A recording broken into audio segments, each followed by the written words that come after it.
Bonjour, dans cette vidéo, nous allons voir comment faire une demande d'acompte. Je vais sur le dossier qui m'intéresse, soit ici, les paiements demandés, soit directement par le dossier qui m'intéresse. Par exemple ici, je vais sur sécurisation. Dans mon tableau de suivi des opérations, j'ai 2 opérations de travaux et KMOI. Okay, donc je vais sur le paiement et je vais demander un paiement.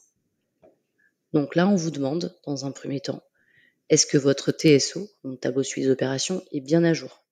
Il faut d'abord mettre vos opérations à jour au niveau des montants, au niveau des détails, enfin tous les détails que vous pensez être utiles, vous les mettez d'abord à jour et après vous allez sur votre demande de paiement.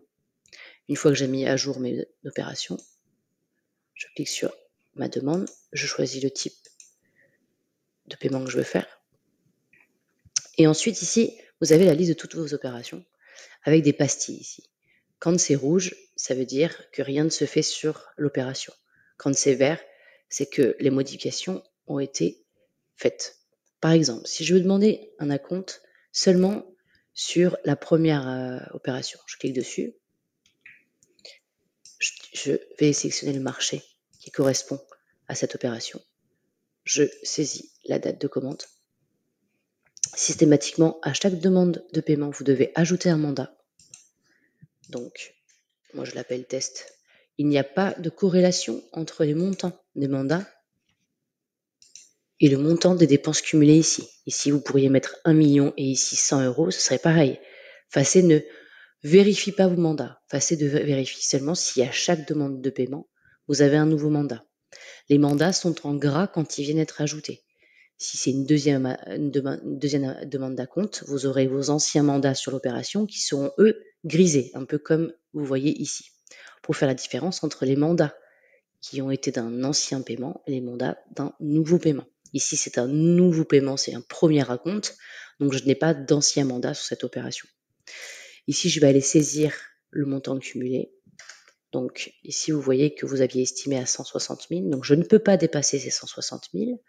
Si vous voulez modifier cette estimation, il faut revenir dans votre tableau de suivi des opérations, modifier ce montant et revenir ensuite sur votre demande de paiement.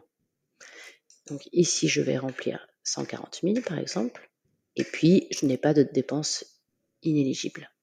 J'enregistre bien, voilà, ma pastille verte. Ma pastille est devenue verte, donc j'ai bien une demande de paiement pour cette opération. Sur celle-ci, vous ne voulez pas demander d'acompte pour le moment, donc vous la laissez rouge. Une fois que vous avez fait ça, soit vous enregistrez votre brouillon pour revenir plus tard, parce que bon là j'ai 2 opérations, mais je sais que vous en avez beaucoup plus, soit vous pouvez supprimer votre demande aussi, parce que finalement vous vous rendez compte que c'était pas ça que vous vouliez faire. Sinon, on continue. Ici, j'ai 2 documents à télécharger et à signer. Donc, je les télécharge, hop, je les enregistre, je les télécharge, hop, je les enregistre, je continue. Tout petit mot, voilà, je continue. Et ici, je vais les téléverser, signer.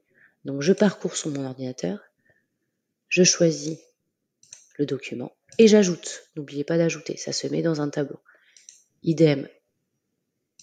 Bon là, je mets n'importe quel document pour la démonstration, mais évidemment, vous mettez vos vrais documents. Vous pouvez ajouter des documents complémentaires ici. Donc, on va le faire. Vous pouvez doc complémentaire CP, par exemple. Pareil, vous venez chercher votre document et vous l'ajoutez. Voilà, une fois que vous avez fait ça, vous continuez. Là, vous avez le récap de l'aide disponible avant paiement, de l'aide disponible après paiement. Ici, vous avez toutes les données ici de récap. Le paiement demandé ici, c'est 123 200. D'accord? Et une fois que vous avez fini, vous envoyez. Si jamais vous n'êtes pas sûr, on enregistre le brouillon. Donc là, on vous dit que vous pouvez récupérer ce dossier dans demande à finaliser. D'accord. Et si vous allez dans votre tableau de bord, dans paiement à finaliser, vous retrouvez ce que je viens de faire ici. Par contre, quand vous enregistrez un brouillon, vous êtes obligé de refaire toutes les étapes. Voilà. Et si finalement je voulais enregistrer l'autre opération, eh bien je fais de la même. J'ajoute un marché, une date, un mandat, etc. Et je valide. Je vous remercie.